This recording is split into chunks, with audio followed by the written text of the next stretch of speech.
Вітаю вас, друзі! З вами Олена Якубчук, міжнародний патентний стратег і наші інтелектуальні новини.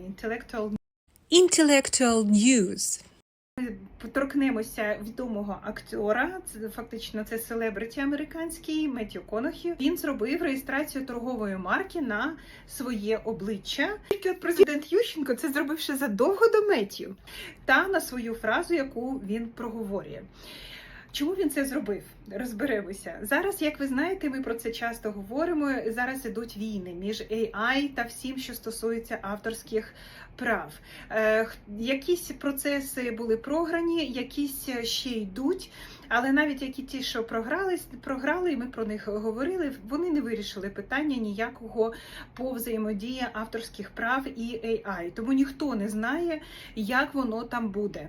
Всі тільки зрозуміли, що точно, якщо ти комп'ютерщик, якщо ти вкладаєш, інвестуєш в якісь комп'ютерні програми, без патентів, без патентного пошуку ти не обійдешся. Але якщо ти селебриті, тобі теж треба щось робити.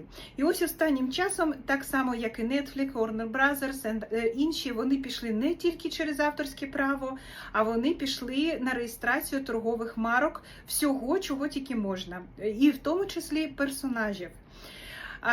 І чому? Тому що авторське право діє життя автора 70-75 років після смерті, в залежності від країни, а торгові марки, вони вічні, якщо ти не забуваєш за них платити, і взагалі, якщо ти правильно їх подав і все ж зробив правильно. От Меттью вирішив теж після скандалів з іншими акторами, коли AI зробив такі копії і пустив то голос десь там в Тіктоці, чи там щось таке почав робити, він вирішив, що треба якось себе захистити і зареєстрував торгову марку. Ви можете подивитися, як виглядає його торгова марка, я його там взагалі не впізнала.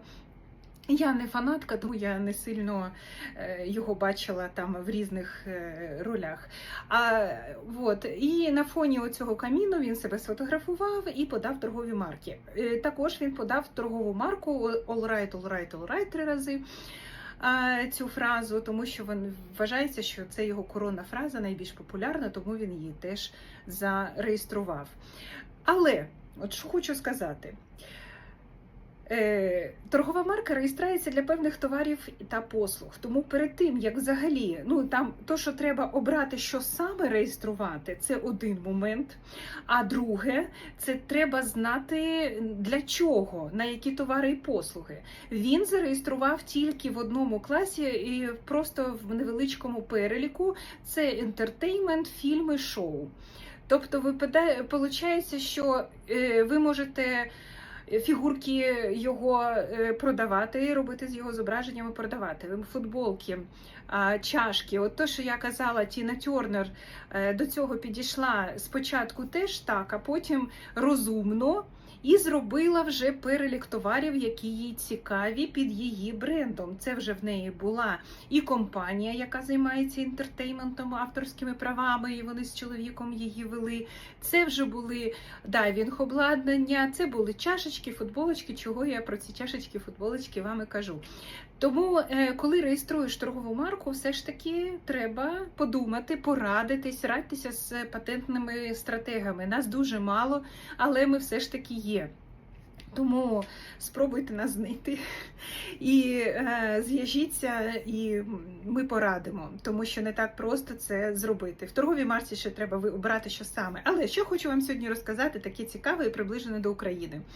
Це хочу розказати, що в нас був такий президент, який так само не нехтував торговими марками і авторським, в даному випадку промисловим зразком, тому що в Україні не дизайн, а промисловий зразок. І все це робив для нього мій вчитель, з яким я тоді працювала, Валерій Васильович Сицевий. Ми працювали в Домі художника на Львівській площі. І це було цікаво, тому що я була ще здивована, коли побачила оці стенди, які потім пішли в реєстрацію. Тому Ющенко був перед Меттью, і він зробив свою реєстрацію перший. Не можу сказати, що йому там вона дуже знадобилася. Я так розумію, що ніхто не намагався і не паразитував на його якихось бордах і фігурках. Але він це зробив. Він це зробив, захистив свій вираз, свій образ через і от такі, як ви бачите на екрані, і там були ще інші стенди. Зараз їх вже чогось не можна підняти, бо заявки неактивні. Неактивні і зображень немає.